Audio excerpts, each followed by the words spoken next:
True morality does not come from denying our inner criminals, but from acknowledging them and choosing, consciously, not to let them run the show. Consider how often conflicts escalate because each person believes they are reacting to the other, when in fact they are reacting to something inside themselves that the other has awakened. And so one person accuses, the other defends, the first escalates, the second retaliates, and soon both are acting out roles neither would recognize in calmer moments, and afterward they say, "They brought out the worst in me," which is true, but incomplete, because what was brought out had to be there already. And this realization does not excuse harmful behavior, but it does explain it. An explanation is the first step toward responsibility. You see, responsibility is not about blame. It is about ownership, and ownership begins when we stop pretending that we are single, unified beings, and start acknowledging that we are complex, layered, and contradictory, and that within us live not only saints and heroes, but tyrants and cowards as well. And when we accept this, something very interesting happens.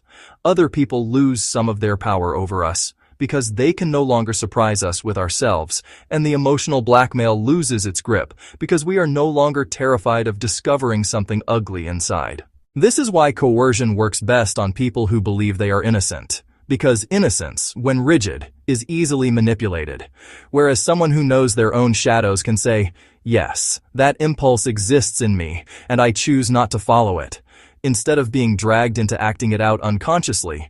And this is the quiet strength that comes from self-knowledge, not the loud strength of domination, but the grounded strength of awareness. Now, in modern society, this whole process is made more difficult by the fact that we are constantly encouraged to identify ourselves with labels, roles, and fixed identities, rather than fluid processes, and we are told to be authentic by expressing one true self, when in reality, authenticity comes from acknowledging many selves and choosing among them wisely.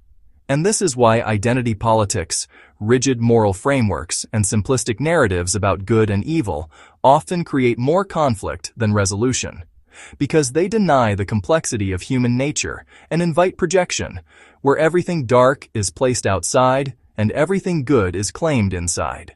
And projection, you see, is simply the act of seeing in others what we refuse to see in ourselves. And when we project, we become blind to our own behavior while feeling morally justified in attacking it in others. And this is how ordinary people commit extraordinary cruelty while believing themselves to be righteous. And history is full of examples of this dynamic, because the most violent movements are often fueled by people who believe they are pure. So what is the alternative?